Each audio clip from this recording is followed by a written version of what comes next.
ఈ 2 marks questions లో మనకు రిఫ్లెక్షన్ ఆఫ్ లైట్ లో 2 మార్క్స్ క్వశ్చన్స్ అడిగి ఉన్నారు.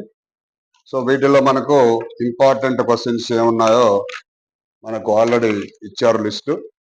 The magnification produced by a plane mirror is +1. What does this mean? ఒక సమతల దర్పణం కలుగజే ఆవర్ధనము +1. దీని అర్థం ఏమిటి? అది క్లియర్ గా ఆ క్వశ్చన్ కి మీరు ఆన్సర్ రాయాలి. తర్వాత 1/2 of a convex lens is covered with a black paper.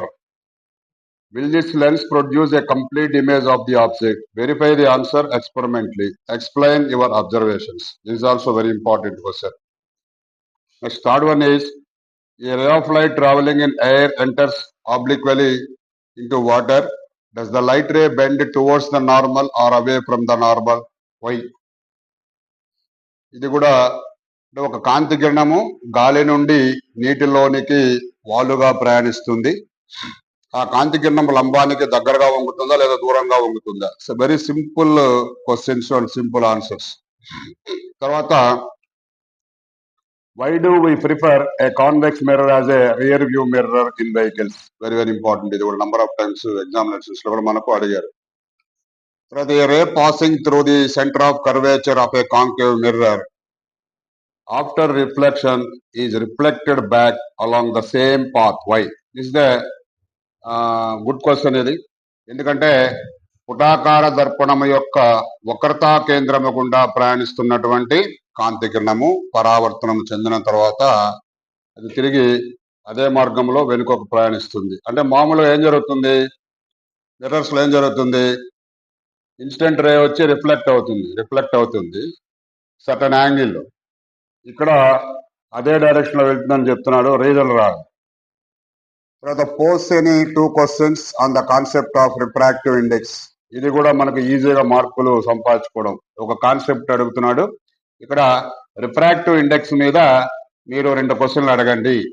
అసలు రిఫ్రాక్టివ్ ఇండెక్స్ అంటే ఏందో తెలియాలి. తెలియకపోయినా కూడా what is the formula for refractive index, all the substances have same refractive index or not. So different types of questions అడగచ్చు. What is the refractive index of diamond? నువ్వు రాయవలేదు, answer is not right in that question, but you may ask different type of questions. కాబట్టి రకరకాల questions అడగచ్చు. తర్వాత, if a b are optical medium of nearly same refractive indexes, then what happens if light travel from a to B? అంటే ఇక్కడ A B అనేటటువంటి రెండు యానకాలకి దాదాపుగా ఆ వక్రీభవన గుణకాలు సమానంగా ఉన్నవి. మొన్న కూడా అడిగినట్టున్నాడు ఆ question. Then what happens if the light ray travels from a to b? కాంతి కిరణం ఏ నుండి బీకిపోతే ఏమవుద్ది?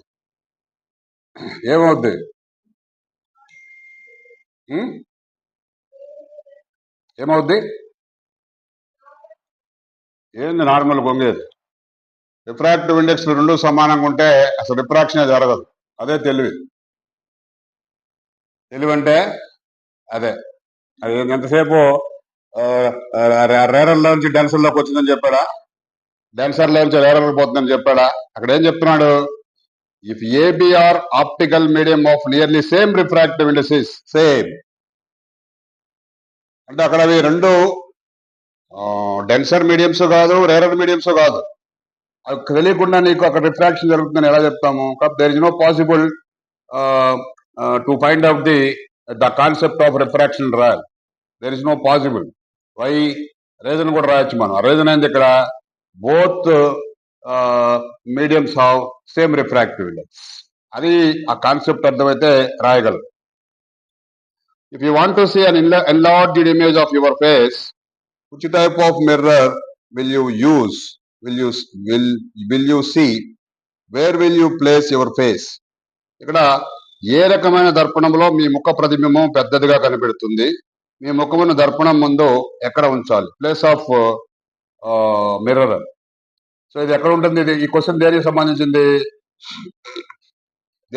క్వశ్చన్ ఇది ప్యూర్లీ మిర్రర్.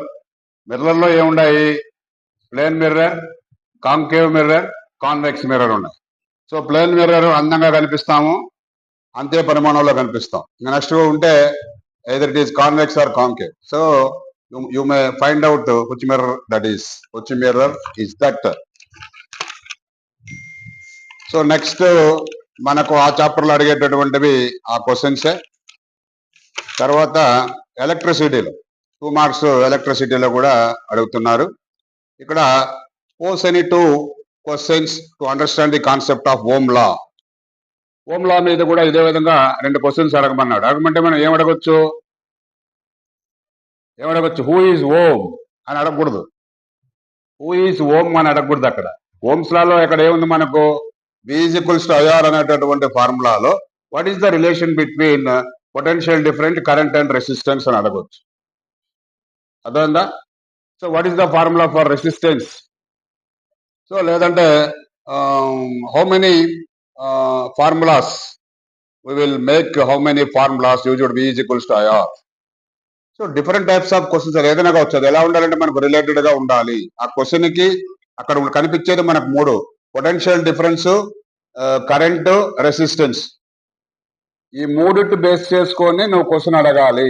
అడిగితే నీకు ఈజీగా 2 మార్క్స్ వస్తాయి. తర్వాత why is tungsten used almost exclusively for filament of electric lamps. మనకు ఫిలమెంట్ గా టంగ్స్టన్ వాడతాము ఎందుకు? అది ఓల్డ్ క్వశ్చన్ అది.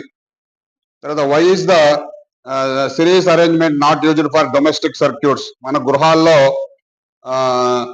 సిరీస్ కనెక్షన్ ఎందుకు అంటే పెళ్లిళ్ళు జరగవు కాబట్టి.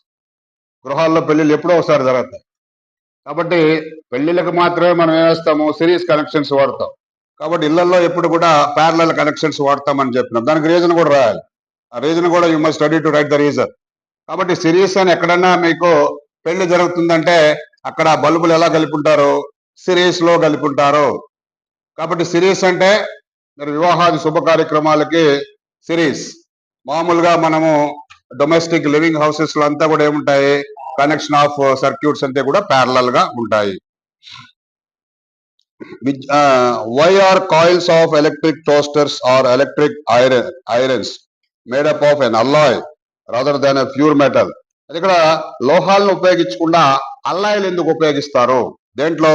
ఎలక్ట్రిక్ టోస్టర్స్ లో గానీ, ఐరన్ బాక్స్ విస్త్రీ పెట్టెలలో గానీ. దానికి రీజన్ మీకు తెలుసు.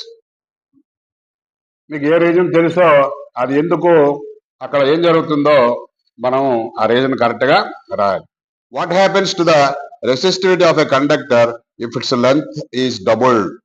ఇక్కడ దీనికి మనము రెసిస్టెన్స్ డిపెండ్స్ అపాన్, అది ఇంపార్టెంట్ క్వశ్చన్ అని చెప్పినాం. రెసిస్టెన్స్ దేని మీద ఆధారపడి ఉంటుంది? R is directly proportional to L. R is directly proportional to 1/A. R is equals to rho into L/A. సూత్రం తెలిసిన తర్వాత మనకు నిరోధానికి మధ్యఛేద వైశాల్యానికి ఏ సంబంధం ఉంది? నిరోధానికి పొడవుకి ఏ సంబంధం ఉంది? నిరోధానికి ఆ పదార్థము చేయబడినటువంటి పదార్థం అదే కదా రెసిస్టెన్స్. అంటే రెసిస్టెన్స్ అనేది depends upon the made of the substance. దాని మీద కూడా ఆధారపడి ఉంటుంది. అది ఒక ఇంపార్టెంట్ క్వశ్చన్. అది దానికి సంబంధించి ఇక్కడ ఏమడిగాడు? If the length is doubled, length double అయితే ఆర్ ఏమవుతుంది? ఆర్ ఈజ్ ఈక్వల్స్ టు మనం ఏం చెప్పాము? R is directly proportional to l. దాని ప్రకారము లెంగ్త్ డబుల్ చేస్తే రెసిస్టెన్స్ ఏమవుతుంది? తర్వాత what happens to the resistance of a conductor if its length is doubled and area of cross section is half. అంటే ఏని సగం చేశారు, లెంగ్త్ ను డబుల్ చేశారు. What happens? సో ఏం జరుగుతుందో మనం అది మ్యాథమెటికల్ గా లేదంటే ఆ ఫార్ములా ప్రకారంగా చెప్పాలి. డబుల్ చేస్తే ఏమవుద్ది, ఇది హాఫ్ చేస్తే ఏమవుద్ది. అవి 2 మార్క్స్ క్వశ్చన్. అవి కూడా చాలా సింపుల్ గా ఉన్నాయి. నెక్స్ట్ వచ్చి మనకు carbon and it's compounds. Carbon and it's compounds లో 2 మార్క్స్ క్వశ్చన్స్ లో which of the following hydrocarbons undergo addition reactions. ఇక్కడ మనము చాలా సార్లు చెప్పాము, చాలా కాలంగా చెప్తున్నాం. ఏమని? హైడ్రోకార్బన్స్ లో ఆల్కేన్స్, ఆల్కీన్స్, ఆల్కైన్స్. ఆల్కేన్స్ లో ఉండే బాండ్ ఏంది? కార్బన్ కార్బన్ మధ్య ఏ బాండ్ ఉంటుంది? ఆల్కేన్స్ లో ఏ బాండ్ ఉంటుంది? బ్యాక్. కార్బన్ కార్బన్ మీద ఏ బాండ్ ఉంటుంది? సింగిల్ బాండ్ ఉంటుంది.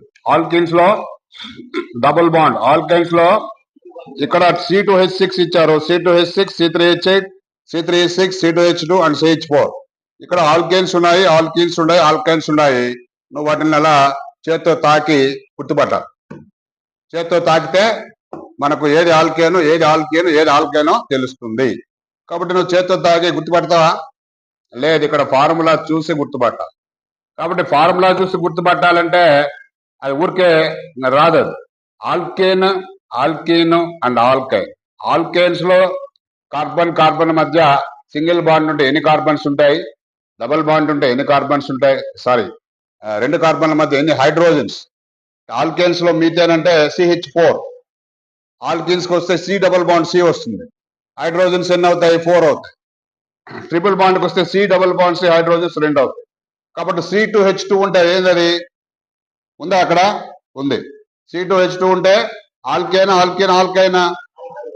Alkyne, alkane, alkene, alkyne, alkyne. అది వాయిస్ లేదు అందరికి. ఆల్కైన్ అనాలి. ఆల్కైన్ అంటే ట్రిపుల్ బాండ్ వస్తుంది. తర్వాత general formula for alkane is CnH2n+2. General formulas మనం 3 చెప్పినాం, alkanes, alkenes and alkynes. Right the first 2 alkanes. Methane, ethane, లేదా ఈథేన్ ప్రొపేన్, లేదా propane butane, butane pentane, hexane heptane, octane nonane decane. ఏదైనా carbon సంఖ్య పెంచుకోవడం. ఒక పక్క కార్బన్ ఒకటి పెరిగితే రెండో పక్క హైడ్రోజన్ 2 పెరుగుతూ ఉంటాయి. సో ఈజీగా రాయొచ్చు అవి కూడా. తర్వాత general formula for alkenes CnH2n. ఆల్కీన్ల సాధారణ ఫార్ములా. తర్వాత general formula for alkynes CnH2n-2. ఇక్కడ collect the saturated and unsaturated hydrocarbons in the following అన్నాడు. మళ్ళీ ఇచ్చాడు, ఒక గ్రూప్ ఇచ్చాడు. ఈ గ్రూప్ లో నుంచి మనం ఏవైనా వస్తువులు కానిస్తే కళ్ళు గంతలు కట్టినా కూడా బుట్టలో పెట్టి ఆపిల్ పండు తీయండి, లేదంటే ఆరెంజ్ తీయండి, లేదా అరటి పండు తీయండి అంటే తప్పని తీసేస్తాం మనం, కళ్ళకు గంతలు కట్టేస్తే. కానీ ఇక్కడ కళ్ళకు గంతలు కట్టకపోయినా కూడా ఏది ఆల్కేన్, ఏది ఆల్కేన్, ఏది ఆల్కైన్ అంటే ఆలోచిస్తాం. కారణం ఏంటంటే ప్రాక్టీస్ లేక. దాన్ని బాగా మనం ప్రాక్టీస్ చేయాలి. ప్రాక్టీస్ చేస్తే ఇలాంటి క్వశ్చన్స్ అంతా కూడా హాఫ్ మినిట్ కల్లా కూడా ఆన్సర్ చేస్తూ ఈజీగా చేయొచ్చు, యాక్యురేట్ గా చేయొచ్చు, పర్ఫెక్ట్ గా మార్క్స్ పొందొచ్చు. కాబట్టి ఇక్కడ చాలా సార్లు చెప్పాం మనం, ఆల్కేన్ కి, ఆల్కీన్ కి, ఆల్కైన్ కి ఏంటంటే మీరు కార్బన్స్ యొక్క సంఖ్యను కానీ చూసుకున్నట్లయితే, అంటే సారీ కార్బన్స్ కాదు, కార్బన్స్ రెండే ఉంటాయి. దాని చుట్టూ ఉన్నటువంటి హైడ్రోజన్స్ ఆల్కేన్స్ లో అయితే 6 ఉంటాయి, ఆల్కిన్స్ లో అయితే 4 ఉంటాయి, ఆల్కైన్స్ లో అయితే 2 ఉంటాయి. అర్థమైందా? తర్వాత collect the saturated and unsaturated. అంటే సాచురేటెడ్ అంటే ఆల్కేన్స్, అన్సాచురేటెడ్ అంటే మళ్ళీ ఆల్కేన్స్ అండ్ ఆల్కైన్స్ చాలు. సాచురేటెడ్ అంటే ఆల్కేన్స్, అన్సాచురేటెడ్ అంటే ఆల్కీన్స్ అండ్ ఆల్కైన్స్, అవి చేయాలి. తర్వాత a hydrocarbon has 4 carbons and 10 hydrogens. ఒక హైడ్రోకార్బన్ కి 4 కార్బన్లు ఉన్నాయి, 10 హైడ్రోజన్స్ ఉన్నాయి. అయితే అది ఏంది? ఆ హైడ్రోకార్బన్ ఫార్ములా రాయండి. మన కూడా ఇచ్చినట్టున్నాడు. దీని పేరు ఏంది? నీ పేరు ఏంది అంటే నా పేరు బ్యూటేన్. C4H10 ఉంది కాబట్టి నా పేరు బ్యూటేన్. ఇంకా దానికి C3H8 ఉంటే ఏమంటారు? నన్ను ఏమంటారు తెలీదు. C3H8 ఉంటే ఏమంటారు? ప్రొపేన్, ప్రొపేన్ అంటారు. అదే మనము C2H6 ఉంటే ఈథేన్, ఈథేన్. వెనక్కి వెళ్తున్నాం. ఇప్పుడు వెనక్కి వెళ్తున్నాం, ముందుకు వచ్చేప్పుడు వెనక్కి వెళ్తున్నాం.